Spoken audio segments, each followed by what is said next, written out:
काल महानगरपालिकेच्या विशेष सर्वसाधारण सभेमध्ये झालेल्या स्वीकृत सदस्याच्या निवडणुकीमध्ये शिवसेना उद्धव ठाकरे गटाकडून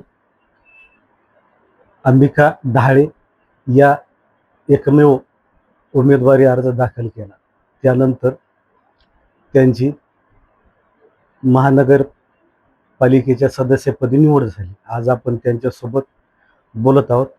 ताई, गेल्या अनेक दिवसाच्या प्रतीक्षेनंतर परत एकदा आपण महानगरपालिकामध्ये सदस्य म्हणून स्वीकृत सदस्य म्हणून निवडून गेल्या. तर आता पुढची वाटचाल कशी राहील? सगळ्यात अगोदर मला एक करेक्शन करायचंय.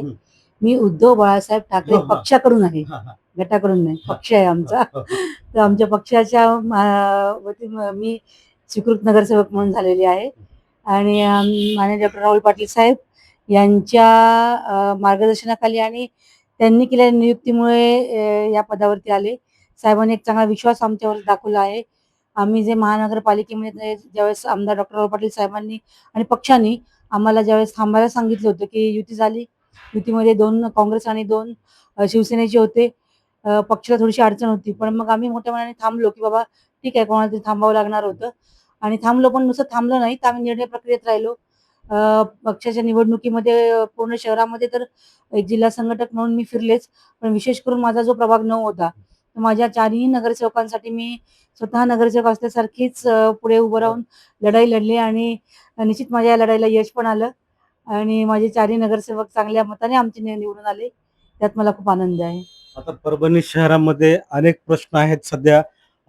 पावसाळा दिवस आहे, बऱ्याचशा आता आपली महानगरपालिकेमध्ये सत्ता आहे आणि शहरामध्ये रस्त्यांचे प्रश्न आहेत, नाल्यांचे प्रश्न आहेत, अनेक असे प्रश्न आहेत की जेणेकरून ते आता भविष्यामध्ये तुम्हाला सोडवावं लागतील. त्याबद्दल काय? ज्यावेळेस माननीय पक्षप्रमुख उद्धवजी ठाकरे साहेब मुख्यमंत्री होते, त्यावेळेस आमदार डॉक्टर राहुल पाटील साहेबांनी शहराच्या विकासासाठी भूमिगत पाणी पुरवठा योजना मंजूर करून आणली, जेणेकरून शहराचा एक चेहरा बदलावा आणि शहरातले हे जे नाल्या आणि आहे की त्यामुळेच शहरात घाण जास्त होते. आपण बघतो की पावसाळा आला की या नाल्यांमध्ये पाणी तुंबतंय, पाणी रस्त्यावर येते आणि यामुळे ही भूमिगत गटार योजना उद्धव साहेबांनी मंजूरही पैसे केलेले होते.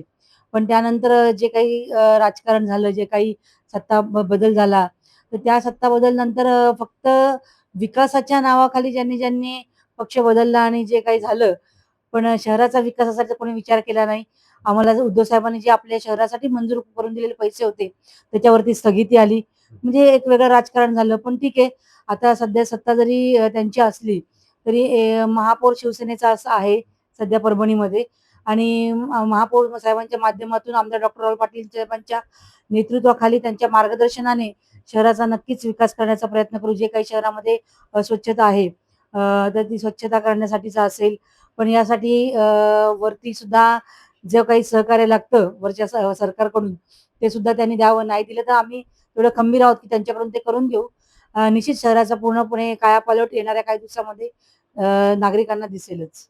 आता खासदार साहेब यांनी शिंदे गटामध्ये प्रवेश केला, शिवसेना शिंदे गटामध्ये.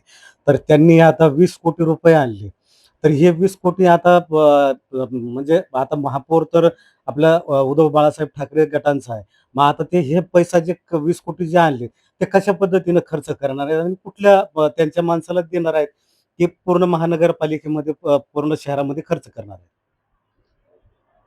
आतापर्यंत बघतोय की आपण पैशाचंच राजकारण झालंय.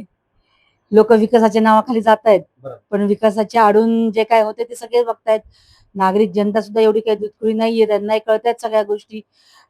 ठीक आहे, त्यांनी आणलेत 20 कोटी मंजूर करून, पण ते कामे कितपत होतात हेही आपण येणाऱ्या काळामध्ये सगळेजण बघूच, की यामधून या 20 कोटीमधून शहराचा आणि त्यांच्या स्वतःचा किती विकास होतो हेही बघूयात आपण सगळेजण. कारण शहर त्यांचा विकास करायचा का शहराचा विकास करायचा आहे, ते आता पाहू आपण सगळेजण. आणि जे काही म्हणतात की या पैशाच्या दबावामुळेच सगळ्यांना त्यांनी घेतलेले ना, की आम्ही तुम्हाला इतका इतका निधी देऊ, त्या निधीचा विकास करू. बघू आता काय काय होतंय, किती विकास होतोय. परभणी जिल्ह्यामध्ये आपण शिवसेना महिला आघाडीच्या माध्यमातून चांगलं संघटन निर्माण केलेलं आहे. तर ह्या येणाऱ्या काळामध्ये आता पूर्ण जिल्ह्यामध्ये आणखी संघटन वाढवण्याचा प्रयत्न आहे का? निश्चितच तसेच आम्हाला उद्धव साहेब सुद्धा वेळोवेळी व्हीसीच्या माध्यमातून असेल किंवा शिवसेना भवनमध्ये झालेल्या मीटिंगच्या माध्यमातून असेल, आमच्या उपनेत्या महिला संपर्क प्रमुख ज्योतिताई ठाकरे यांच्या देखील आदेशानुसार आमचे महिलांचं संघटन चांगल्या प्रकारे बांधणी चालू आहे आणि जिल्ह्याभरात सुद्धा या बांधणी आम्ही चांगल्या प्रकारे अजून करणार आहोत आणि तसे आमचे प्रयत्न चालूच आहेत. गाव तिथे शिवसैनिक आणि गाव तिथे शाखा आणि घर तिथे शिवसैनिक हा जो आमच्या पक्षाचा नारा आहे, निश्चित तो आम्ही प्रत्येक गावागावामध्ये जाऊन आणि शहरामध्ये सुद्धा सर्वत्र फिरून एक चांगलं संघटन तयार करण्याची आम्ही आमच्याकडून एक प्रयत्न करणार आहोत. भविष्यात दुसऱ्या कुठल्या पक्षात जाण्याचा तर विचार नाहीये ना? एकनिष्ठ म्हणतो भाऊ आम्ही. त्यासाठीच विचार कारण मला जसं कळतंय तसं आपण नगराध्यक्ष सारखं पद साहेबांच्या एका म्हणण्यावरती त्यांनी सोडलं, पण पक्ष आम्ही सोडला नाही आणि यापुढे निश्चितच जो पक्ष आहे, कारण आपण ज्या पक्षात आहोत त्या पक्षाच्या उतरत्या काळात सुद्धा आपण साथ द्यायला पाहिजे आणि जे बाळासाहेबांनी आम्हाला बाळकडू दिलेले आहे, त्यांनी जे आम्हाला त्यांच्या मुठीत घडलेले आम्ही शिवसैनिक आहोत. फक्त नावाचे शिवसैनिक नाही आहोत आम्ही किंवा शिवसेनेचे आम्ही सदस्य किंवा नगरसेवक म्हणून आम्ही मिरवत नाही. तर खऱ्या अर्थाने आम्ही रस्त्यावर उतरून सुद्धा आंदोलनं करतो आणि लोकांच्या प्रश्नासाठी लढतो, जे की आम्हाला बाळासाहेबांनी शिकवलेले, उद्धव साहेबांनी शिकवलेले आणि आमचे मेर्लेकर साहेब, रवींद्रजी मेर्लेकर साहेबही आम्हाला नेहमी वेळोवेळी संपर्क करत असतात आणि आपला शिवसैनिक कसा असला पाहिजे, आपल्या शिवसैनिकांनी काय केलं पाहिजे, आपण कोणासाठी काम करतो आणि काम कसं केलं पाहिजे याचं आम्हाला मार्गदर्शन करत असतात. निश्चितच यापुढेही मी माझ्या पक्षातच निष्ठेने काम करणार आहे. धन्यवाद. तर ह्या आपण सध्या अंबिकाताई सोबत बोललो. महिला शिवसेना आघाडीच्या जिल्हा अध्यक्ष आणि आता कालच त्यांची महानगरपालिका स्वीकृत सदस्य म्हणून निवड झाली आहे. मी विष्णू सायगुंडे, LS मराठी, परभणी.